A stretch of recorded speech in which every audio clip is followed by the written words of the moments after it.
Hello and welcome, many new friends, to the Stitch Witch podcast. I'm your host, Ourielle. Before we get started, I just want to say today's episode is going to be chill, hopefully. It's just going to be a regular knitting podcast update. So if you want to know what I've been working on and where it's going, keep on watching.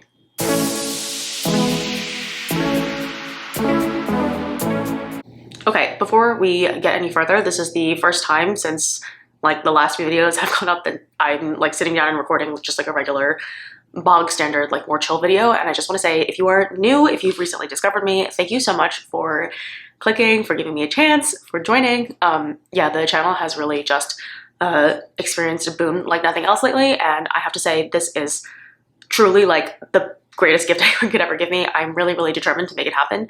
I have wanted this knitting channel to take off for a while, but like I have mentioned in the other videos, life changes have happened, and it was just a little bit frustrating for a bit because, with YouTube, it does feel a little bit silly, and especially if, people find out that you're doing it or whatever, it's just a little hard to wrap your head around saying yeah, I, want to make content on YouTube or whatever. But now that I have seen so many new people and so many people have really lovely comments, really insightful comments, or just given me a kind of acknowledgement or validation of certain things, and it's just been honestly very invigorating. And so thank you guys so much for all the encouragement.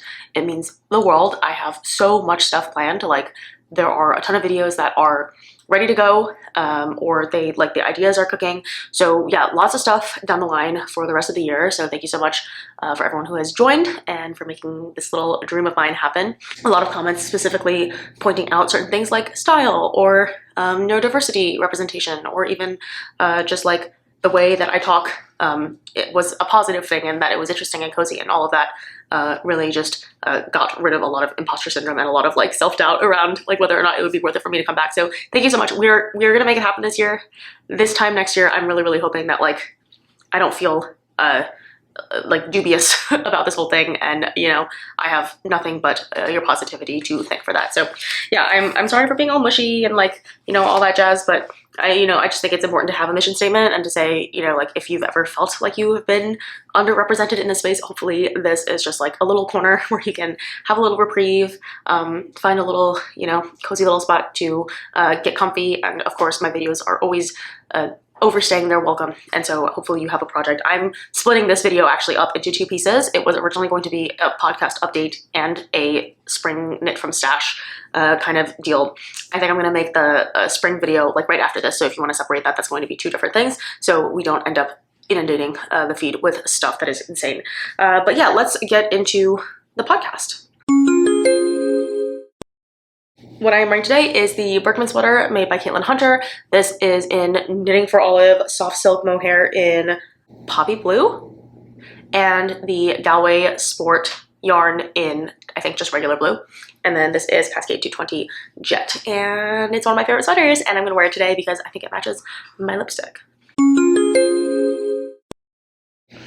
Okay, in terms of whips, I have a few, and I'm going to pull them off the counter here in no particular order. The first thing that I have is my Hannah V-neck, and I have a lot of the Hannah V-neck. So here she is. I'm going to put her up to me because the body was done like we mentioned last time, and I finished the rest of my sleeves. So I believe the last time we had spoken, I had maybe half of my left sleeve done. She's done. And then I finished the right sleeve. So I knit this incorrectly. I realized that the body, I think, was knit on 4mm needles, and the arms, for whatever reason, inexplicably are knit on 5mm needles. I don't know why I did that. I think I just forgot. This is what happens when you have really old whips, and this is a whip that has been following me since 2025. Not for any particular reason besides I'm just not super excited about this really, really oversized V-neck stockinette shirt. It's just fine. It's in a yarn that I don't particularly like, but I do think that it will be a nice sweater when I'm done with it. Nothing too crazy. I was quite fond of this Italian sewn bind off, though. I feel like that was done quite nicely. And the last thing I have to do is the neckline, which I had mentioned is a little bit wonky to do, and it's frustrating because it's 150 stitches all the way around or something, and it gets easier with the decreases. But I am not feeling too good about this because it does feel like that front and back is going to ride up significantly. There's no telling, but I did do short rows, and I feel like there just weren't enough short rows, even though I did more than required in the pattern. And so for my one very kind viewer who was like, oh my god, you said you were a busty girl, what do you do with knitting when you have like these slim women making garment designs that are boxy and like not necessarily flattering for those of us with bigger chests? My answer to that is I don't fucking know. I don't know. Like I don't have any like really good answers to how to shape the bust. First of all, I'm like very new to knitting. I like barely know how to knit to a pattern anyway. And second of all, I have tried a couple of different things, including different types of, you know, measuring your upper bust instead of your fullest bust, and looking basically for pattern designers that like have good bust shaping. And I think, you know, I left a few in that comment. And of course, like short rows, but also I do think knits in general are tough for those of us with busts. And I think the idea of like things being flattering may or may not necessarily work well with this particular hobby if there's a particular aesthetic that you like sticking to. Like obviously there are more quote like flattering cuts. Those flattering cuts may or may not be trendy at the time, so it's just like a discussion on like what you want to have or give up or whatever. But hopefully that Hannah sweater gets a collar put on it sooner than later. But realistically, I'm working on so many other things right now that I don't know like how quickly that will be done. I would like to finish it. Like it's just been on my needles for a long time, but at the same time, like I want to finish it, quote unquote, I want to finish it, but I also just, my excitement levels on it are so lukewarm. I would say it's like a 5.5 out of 10. It's mostly like on the list because I already finished a lot of it, not because I particularly care for it, which is like the saddest thing to say. Also, I forgot what size I did the ribbing for the hem.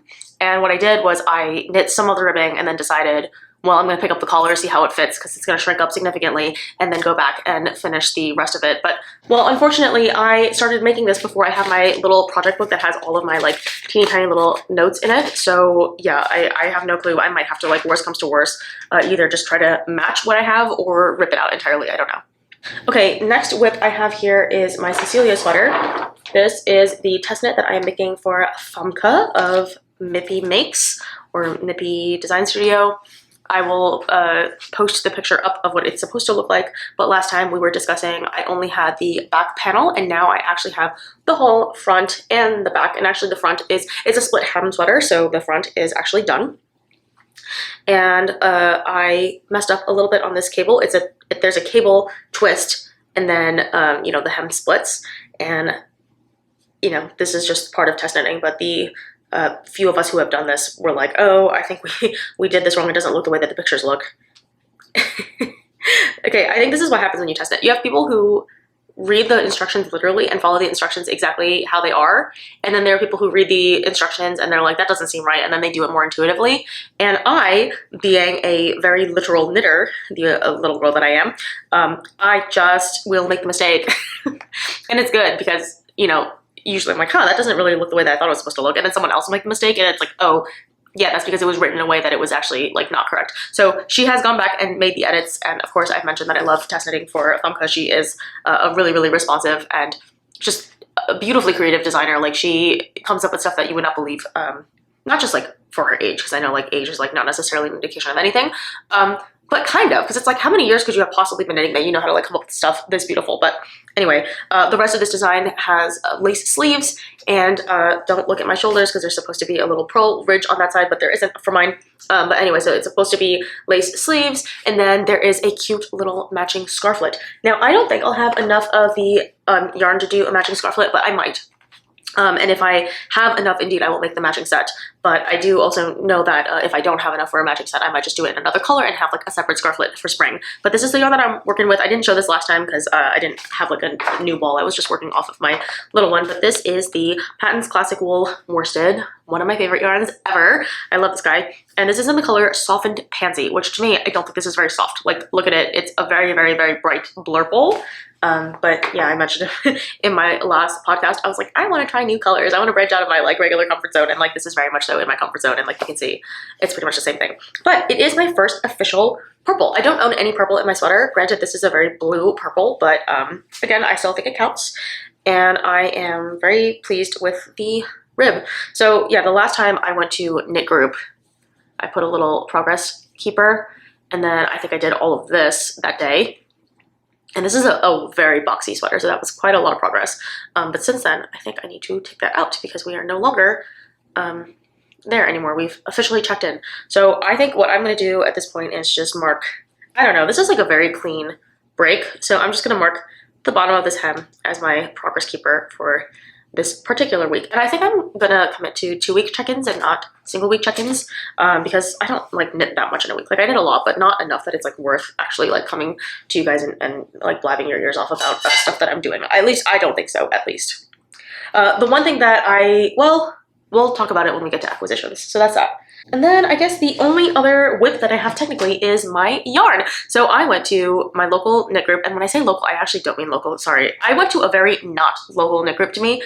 They are local in the fact that they are like in the state that I live in, but they are pretty much like at the opposite end of the state. And like I live in a smaller state, so it's fine, but it's a really, really lovely group. They're really fantastic. This was the second time that I went. The first time I went, I had a concert in the area, and then the second time I went, I had a birthday party in the area, and I went, oh shit, this is like a really, really long drive. Like it's an hour and a half drive, sometimes 2 hours, depending on how busy traffic is to the beach in that, you know, season. And it's like $25 worth of like highway tolls to get all the way down there. So it is like definitely an investment of my time and my energy. And with gas prices being what they are, it is just like not cheap to visit the area, but it is just so lovely.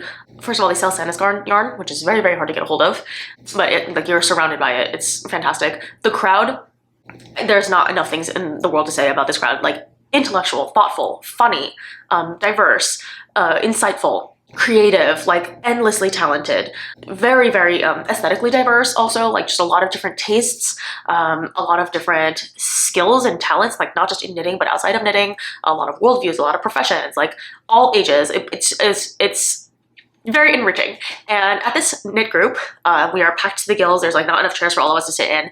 They had a couple spinners there, and these lovely human beings were just like spinning away on their wheels, and I was so inspired to go home and like deal with my wheel. So I have a Dreaming Robots electric eel wheel 6.1, and I had an issue with my tension band breaking, and I didn't have like a thing to replace it with. Like for a while I was using string and twine and thread and whatever, and it was snapping, and you know, I freaked out and I thought it was me. And you know, as a novice spinner, as someone who's really only spun for, I don't know, like I'm gonna throw a number. I'm gonna say like I've spun in total 20 ounces of fiber, which is like not that much fiber to put it into context, and not well, right? And like with no formal education and no training and no nothing, right? I just like kind of, you know, throwing stuff at the wall and seeing what sticks, throwing stuff at the wheel and seeing what spins, you know, so to speak.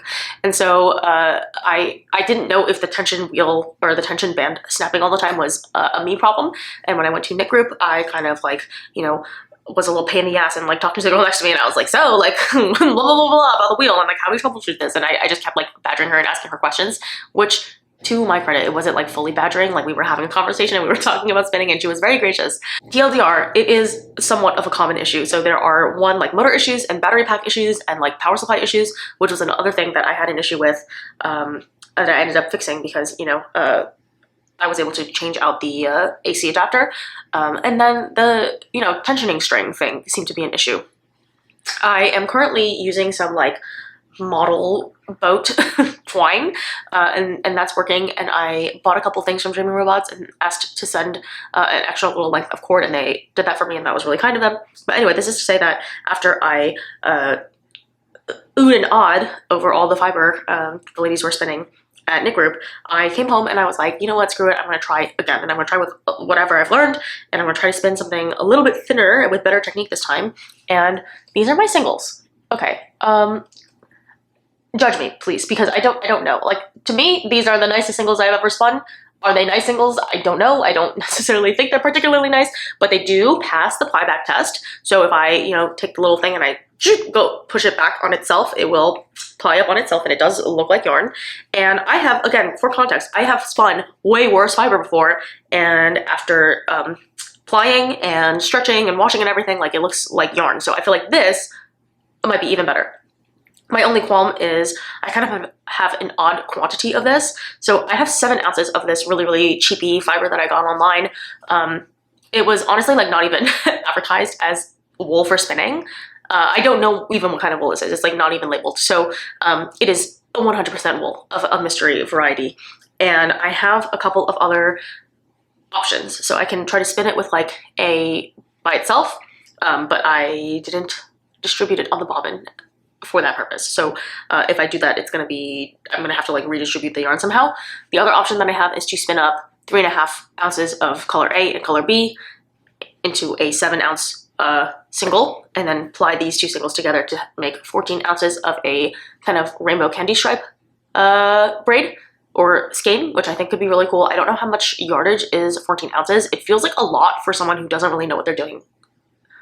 You know what I mean? Like, it feels like a big investment for someone who doesn't really know how to make a good quality plied yarn. So I'm thinking like maybe just do it for itself.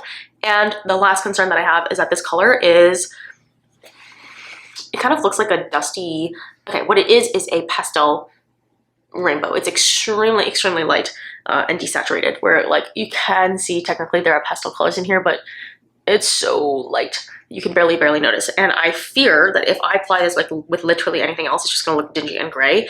And if I apply it on itself, okay, like maybe you can see the quality of the rainbow, but it is so like fine that you'd have to look really up close. I'm having crises about it. So if you have any thoughts and prayers about what I should do with this yarn, because you know, you can hopefully see there's like little bits of pink and like little bits of purple and little bits of teal, and it's actually like a pleasure and a joy to spin. Not the easiest thing to see your progress. Actually, like more variegated braids can be easier because you can actually like look at your physical twist. But in terms of like subtlety, I like this amount. It's not like super obvious and variegated. It's more of like a tonal, if you will. So yeah, those are all of my whips. Let's get into my cast-ons. So I guess I could have technically called that a cast-on because it's a new project, but whatever, it's fine. I don't know what I was bit with, but I have been bit by the Norma bug. I think when I was going through my ideas for spring, I realized that I like want one more sweater that's kind of like this weight. I wanted a worsted weight sweater that was knit on 5mm needles, maybe with or without color work, but generally like kind of a, not like a loose gauge, but definitely not a tight gauge. And I like worsted weight yarn, maybe not like as a rule, but I have a lot of it in stash. Like, you know, all of this I am knitting from stash, and it would be nice to get this sweater's quantity out of my stash. So this is my Norma sweater. I have a lot of things to say about this pattern, which is that I hate it. I hate the pattern. I want my money back. I think all of the complaints that people have had about the Norma sweater are extremely generous. Like, people are kind, and I'm not.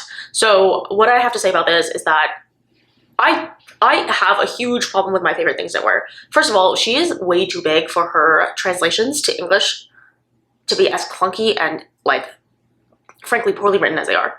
Second of all, I don't know if she, and correct me if I'm wrong, but from the research that I've seen, it seems like she has a team of people who test knit her designs, and these are not necessarily always a fresh set of eyes. Her style, and I don't know what languages they're being tested in, because her writing style is absolutely incomprehensible. Like, this is, think of the worst way to write a pattern, the most inefficient way to convey an idea, and then write it down and then translate it into another language with like an AI translator. That's what you're gonna get. First of all, this is the easiest pattern in the world. It's a raglan with very, like, to be fair, there is short row shaping, so there is definitely a difference from the front and back. Okay, so the back is raised, yeah. Besides that, literally nothing is happening in this sweater. It is the shortest little color row repeat. It's literally A, B, A, B, A, B all the way around, and then a couple of strips. How convoluted do you think it would be to like do a chart, or even just to explain it verbally? And also, given that it's a raglan and that it's shaped consistently with every other raglan under the sun, how confused do you think I could be as someone who is like coming to a knitting world and like wanting to knit something? I'm thinking this is going to be a really easy project. I was already kind of like, I don't feel like spending money on this pattern, but I might as well support her. Like, I just don't feel like it's that big of a deal. I'll just buy the pattern, and like, you know, realistically, I think I could probably make this a couple times. If I like the fit of it, I feel like I could make it a couple times. And also, the other thing I want to say is the last raglan that I made was the loopy stripe cardigan from Loopy Studios. Really kind girl, whatever, blah, blah. I just personally didn't like the fit of that one on me because it just didn't have any shaping, right? Like the front, sides, back, the ratios of the body and everything were all the same. And I just didn't really love the way that it looked. So yeah, to me, that was just like, I wasn't like too happy about it. What I will say is I don't know how this is going to fit me. I haven't taken it off the needles or anything to block it, and at this point we're just like working on the sleeve, and I'm just going to work on it until it's done. I don't really care. It fits me, not the way that I expected. I did try it on before I put on the sleeves. The body is like slightly smaller than I expected, but maybe it'll block out, you know, when I actually, you know, block it. But what I did was I cropped one of these. So I stopped listening to the pattern because the pattern was extremely confusing. It was extremely confusing. And I really wanted to show you guys the pattern because she somehow writes a lot more information. Like, it's not a short pattern by any means. It's long. There's a lot of writing, but also none of it is useful. And I feel like it would have been better to actually write less, which I almost never believe. I am someone who thinks that you can write more, and then people who don't want to read all of it can just skip the parts they don't need. And then people who are beginners might find it useful to actually have the extra information there, because a lot of stuff that used to be kind of given knowledge is no longer given knowledge, right? I understand that. I myself am a self-taught knitter. So it makes sense that I want my hand held. This pattern does not hold your hand. It takes your hand, blindfolds you, spins you around a couple times, and then disorients you, and then screams all the instructions at you at once. It is more information packaged, you know, inferior format, and also lengthy and also poorly written. So I stopped reading the pattern eventually because it's just like, it's a raglan. It's a raglan sweater with a very, very simple, like four stitch repeat. Like, it's really not that hard. So I don't really know. I think people have been very generous. A lot of comments on the Ravelry projects are like, the pattern was a little confusing, or like, I had a little trouble reading the pattern, but I figured it out. Or like, I didn't really understand why she asked me to do this or that, but it ended up being fine. To everyone who said, I didn't really understand, but I figured it out, that is a really kind way of saying, like, your pattern was written poorly. It was written poorly and no one could understand it. So to whoever the girl's name is, I don't know what her name is, your patterns are lovely. I knit and make a lot of them. On a good day, I find them to be poorly translated and frankly a little disappointing for the money that I'm paying, and given how popular you are and the fact that I already have to leave Ravelry to like buy your pattern. Whatever, get your bag. This one, given how popular it was, what the fuck? What the fuck? It was a terribly written pattern. It was terrible. And given that it is a raglan with like the most simple color work in the world, I want a refund. And maybe you should check your email for pattern support, because you don't do that either. And so anyway, I have half a sleeve of this to go, and then the sleeve of this to go, and that's it. The other modification that I made, besides like not following the pattern at all, I guess, is that I sewed down the neckline, which I don't like. I've never done this before. Usually I will do the neckline double and then knit it together and then continue, especially if we're doing a top-down product. Wait, that's also not true. Like, I've definitely sewn down other collars. For whatever reason, this one is just a little floppy. And maybe it's also, like, something to do with the gauge. Like, maybe it wasn't tight enough. But I just don't feel like this neckline is all that robust. Like, it definitely is a crew neck collar, but hopefully you can see it's like flaring a little. So that is a thing that I'm seeing for the first time, where it's like, oh, maybe put an elastic thread in here and, you know, tighten it up, or like add a crochet change and tighten it up. To be honest, I might just unpick this sewing. I might unpick the sewing and then go back and try it when the sweater is done, just to see how everything is. But for now, I'd rather it be like simulating the final product, and then, you know, finesse it a little bit more at the very, very end. But yeah, the colors, sorry, I didn't mention, this is also made with Patons Classic Wool Worsted. The colors are dark gray mix, sprout for the neon, and then soft sprout for the very, very pale neon, which I don't know if you can see, but it is indeed 2 different shades of chartreuse. I came up with this color scheme, one, because everything was in my stash and I wanted something fresh for spring. I have a little color palette for what I'm looking for, and you'll see it in my like spring video. But yeah, I was feeling this was very Coase. You know, the whole thing is very Scandinavian, and I like Coase, the company, and they don't necessarily have a sweater that looks exactly like this, but I feel like they could, and I didn't want to spend $199 on a piece of knitwear that I could make myself. So that is my cast on. And I think that is it in terms of cast-ons. Like, I'm not really doing anything else. Oh, I did technically cast on the Crossandra sweater by Nash Knits. She makes the most adorable baby sweaters. Listen, I don't have a baby. I'm not planning to have a baby anytime soon. But her patterns literally make me want to knit baby clothes, like, just cause. One, because I think it would be a good way to get rid of small amounts of yarn, like especially like 1 or 2 balls of yarn here and there. And 2, because it's just really freaking adorable. And I do think something about a smaller knit makes it easier to try difficult construction techniques. Like, she has a lot of very, very sophisticated box pleats and like shoulder details, collars, edging, trim, like all kinds of stuff. It's stunning, amazing. I love her feed. And she has adult sizes for certain things. And I got the Crossandra sweater when it came out. Okay, so I cast on this sweater because I wanted again to stay in my color family for spring, and I wanted to do the whole like knit from your stash instead of going out.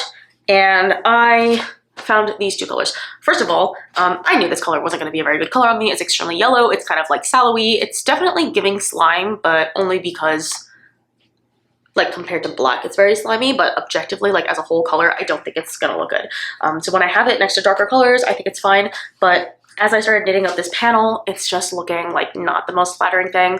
I did want kind of like a cool slimy green shirt for spring, but this doesn't look like it's doing it for me. So boyfriend very kindly got me this to hold with it. But now that I'm using this color, I just feel like this is so much cooler. Like look at this slime green. Like isn't this a way cooler color on me, at least compared to this one, and definitely compared to this one. It's just like really not doing it for me. But yeah, so this is making me feel like maybe I just want like a slime green sweater for spring. Maybe a ranunculus, I don't know. But yeah, so back to the Crossandra. Something about this that I am frustrated by. Well, originally, first of all, it's on 6mm needles. It's garter stitch all the way around. I thought it would be super cute, super easy. Also, the fact that it's a pattern that I had in my library, and so I didn't have to like go out and buy extra stuff for it. I was very pleased and excited. Here are my concerns. One, the color isn't doing it for me. I don't like the color, so for that reason alone, I'm out. Second of all, it's knit in the round. Why? So knitting in the round is good for a couple of reasons. It is easy, you know, it's seamless, and so you can try things on, see how things fit, and a lot of people frankly don't like purling. When you're dealing with garter stitch and you're you're knitting every round in the beginning, but then you're gonna attach it together in the round, now you're dealing with the weight of garter stitch and then having to purl every other row for a design where when you have like rowing out, it's like really, really obvious that you have rowing out. And second of all, you lose the strength of your seam. So the whole point of a seamless garment is that you're sacrificing some structural integrity for ease of construction, and also like a try it on ability, and just like also like a removal of a factor of failure. So like purling oftentimes is a difficult thing where a lot of people have like failure, or like it's difficult you know, to get it done exactly the way that we do our knits. Okay, so you're dealing with a garter stitch sweater where you want actually a lot of this. Why not just do it in panels and then seam it, so that way you have the best of both worlds, where you have like the ease of knitting all the way through with no purls, and you also have the benefit of having the structural seams on the side. I don't know, like I am not a designer, so I wouldn't have the know-how to say, but like I really would have preferred if this were flat. Because knowing that the majority of this is knit in the round and I'm gonna have to like purl every other row just like really is off-putting to me. I don't know, like maybe I'm like woefully misinformed, but I just feel like it was a bad choice and it like completely off-puts me from like ever making this sweater again. Like originally I thought, oh, the color is wrong, and then I thought, oh, maybe it's because spring is already here and it's gonna be too warm. Now I'm thinking just structurally, like piss off, man. Like I don't want to do that for something that is garter stitch and is going to look basically, I don't know, like I don't always love the look of garter stitch. Like I would have preferred this in stockinette for sure. I don't unilaterally hate garter stitch. This is not like a hard and fast rule, but it's not always my favorite. And in a scenario like this where I'm going to have to work extra to produce it, I definitely don't think it's worth it. So that is a cast on that I think is going to be a cast off as of like today, because I've been holding on to it in my cute little like bubble tea bag, but I don't necessarily think that it's a thing. Also, please weigh in, yay or nay, because there is a cotton yarn from Cascade that I really want to try, and it comes in a neon green.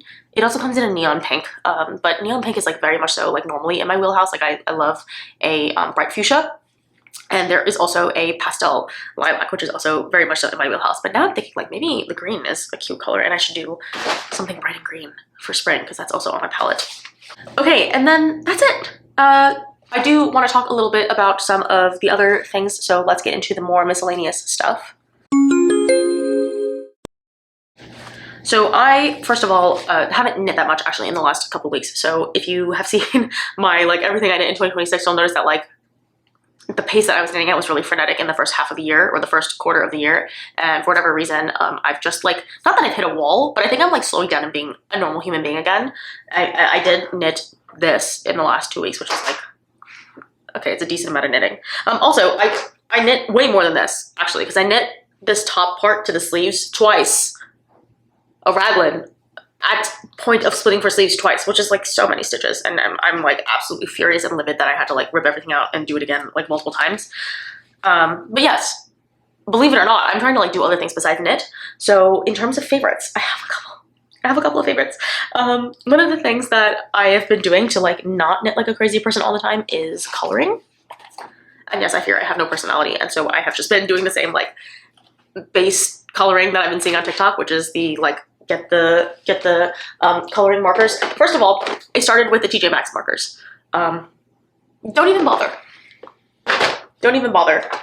I used to be a Copics girl when I was in high school, and I had my first bougie tutoring job, and I made bank tutoring because I was actually a really fantastic teacher, and it ended up being what I ended up doing for trade. And I spent my money on Copic markers, okay? I saved up all the money and I bought Copic markers, and turns out they were actually hard to use. And then I swore off alcohol markers for years and years and years. And I don't know if we all know this on the channel, but like I used to be more of a visual artist myself, an illustrator, if you will.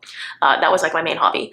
And I think I've hyped myself too much now, because now we're gonna judge me. But anyway, this is to say that I like really gave markers a try back when I was like, I don't know, 16 years old. And it was hard. It was hard. I didn't understand how to do it, and it was like too technical, and I was doing like the really difficult stuff. I was trying to do like the anime girls that I saw on Pixiv, and it was just like, it was difficult. I came back. Ohuhu markers, don't settle for the other ones. I was also skeptical, and I have also purchased other markers, and I kept being like, you know, the Ohuhu thing, it's just like Amazon storefront crap. Like people are just, it's an agenda. People are trying to like push this marker onto you because they're gonna make money. And then I tried the different types, and I was like, oh, actually I fear that they are substantively better. So yeah, I have a couple of pages that I want to show you. My first page, this was done with the TJ Maxx markers. Okay, what is going on? What is going on? Why does it look like that? First of all, the colors, poor choice of colors. Should I have swatched my colors before making the thing? Yeah, definitely, for sure. This was the other TJ Maxx page. Is it like fine? Yeah, it's fine. But is it good? No, it's not good. First time with the Ohuhu markers. Oh my god, is this good? Yes. I'm really proud of this one. This one is good. Okay, this one is good. Second one with the Ohuhu markers.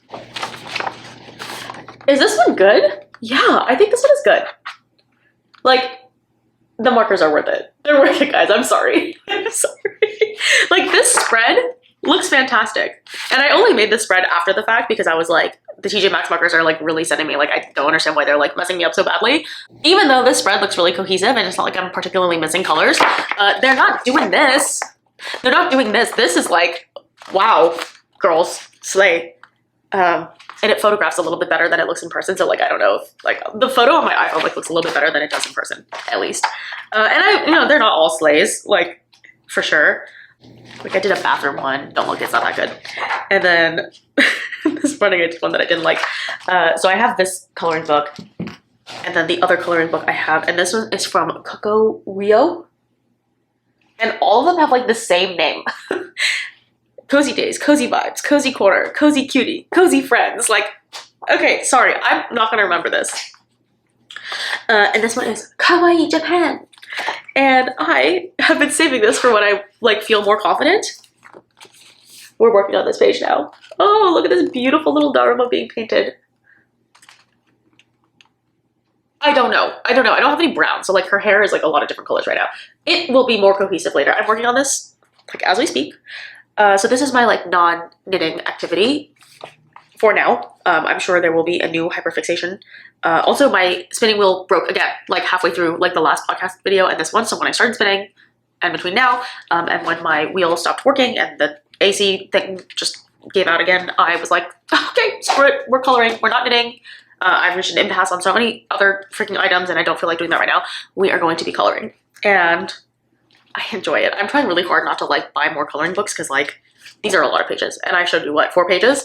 So there's like a lot of material to go through, but when you start looking on Amazon, you're like, oh my god, all these coloring pages are so cute and they're all different. And you go on Instagram and you're like, everyone's aesthetic is so different.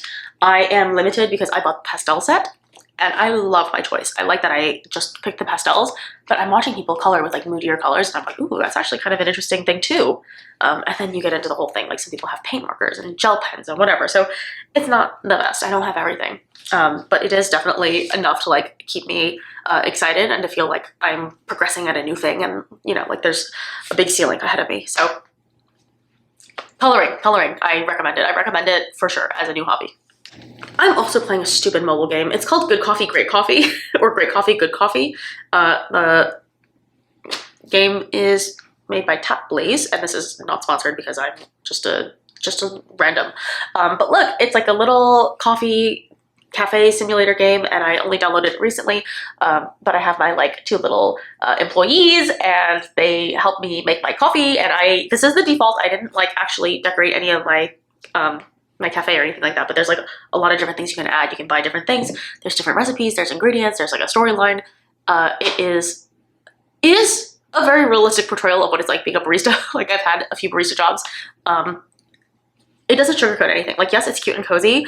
You have very little control over anything. You make so little money every single day, it's ridiculous. People are vague and impatient. That is true.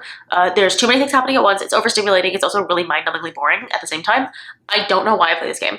I have worked in retail and customer service for a very long time. I've worked in retail service, customer service, like all of that stuff.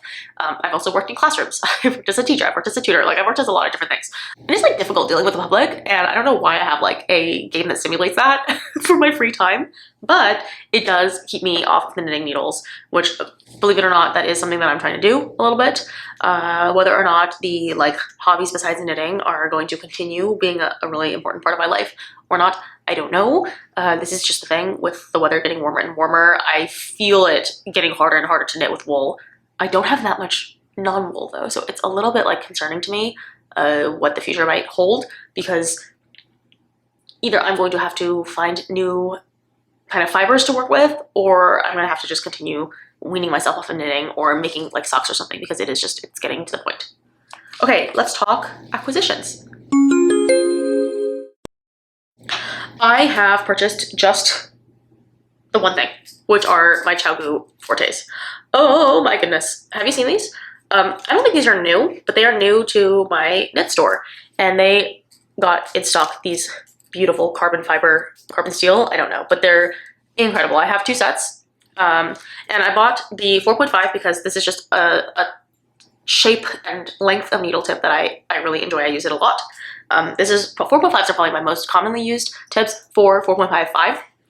But at the time I was knitting on like 3 different 5mm sweaters, like literally. What was I doing? I don't know why I had so many different sweaters that were all knit with 5mm needles. I had the drift sweater, I have the Norma Sweater, I have the Cecelia pullover, and I just wanted another pair because I didn't have any doubles of 5s, surprisingly. And these, with the swivel cord, have ruined every other type of 5mm needle I have ever held. I just don't want to use anything else anymore because these are so nice. They're extremely warm on the hands. Here, the grip is fantastic. It's more, the visibility is better because it's a matte black. So unless you're dealing with matte black yarn, you can see your stuff very, very well. And also the tips are extremely long and pointy. The join is fantastic. It's extremely smooth. Like there's nothing here. There's like, the machinery here is amazing. Amazing. Yeah, it's gotten to the point where I actually don't even want to knit on anything else. So I will straight up, did they change their logo? The more you know. I guess they changed their logo, or they added their logo. But anyway, this is an amazing set of needles to the point where I refuse to knit on my regular Chow stainless steels, which is disappointing because I like those ones. They're expensive and I paid a lot of good money for those needles, and I have repeats of a lot of those needles too. And I'm getting to the point where I'm like considering buying the Fortes of all of the new projects that I'm working on, especially for like summer knitting, because I don't like summer knitting. I'm like, maybe if I buy like a really nice set of like 3.5 or 3.75 needles, it'll convince me to like knit more on t-shirts and stuff, which I like desperately need because I can't be wearing like wool sweaters like all year round. It's just like not a feasible thing for someone who lives in a climate where it gets to like 90+ degrees in the summertime, right? So yeah, those are my acquisitions. They are amazing acquisitions and I'm very, very fond of them. But they are indeed like kind of ruining my humility a little bit. With that being said, thank you so much for being here. I know I kind of like rambled on a little bit longer than usual, and that's because, you know, these videos are always like the most like relaxed and chill ones. I hope you guys are knitting. Let me know what you're knitting on. And a couple things on the pipeline that I just want to do in terms of housekeeping. After this, we're going to do a spring pattern roundup slash queue from stash. So like things I want to knit, kind of like alternative basics for spring because I don't have any of them. I did film that psychology of stash video as well. Like, is it worth having stash? Do you have stash? Do you not have stash? Like, why would it be worth it? Why would it be compelling to change? That is already filmed. I haven't edited it. And then the last video that I have coming down the pipeline, and this requires a lot more editing, is dupes of alternative knitwear designs you can buy commercially. So like a lot of these like really mainstream like goth, in quotation mark, fashion stores. I don't want to spend money buying sweaters from them. So like what are some pieces of knitwear you can directly dupe from those stores, and what are the actual designs that you might want to look at. So like that is actually actively being edited right now. So in the short term, besides the podcast and everything, like we already have a lot of material. We're gonna make it happen. Thank you so much for being here. It's really giving me like steam to like, you know, keep it going and make sure that there's new and interesting stuff coming out. And of course, between all of that, there will be more of me coming here and yapping about my stash and my yarn and all that. So thank you so much for watching. I think that is like finally it for my update, which I said was going to be short and quick and ended up being 45 minutes long. With that being said, thank you so much for watching, and I will see you on the next one. Bye!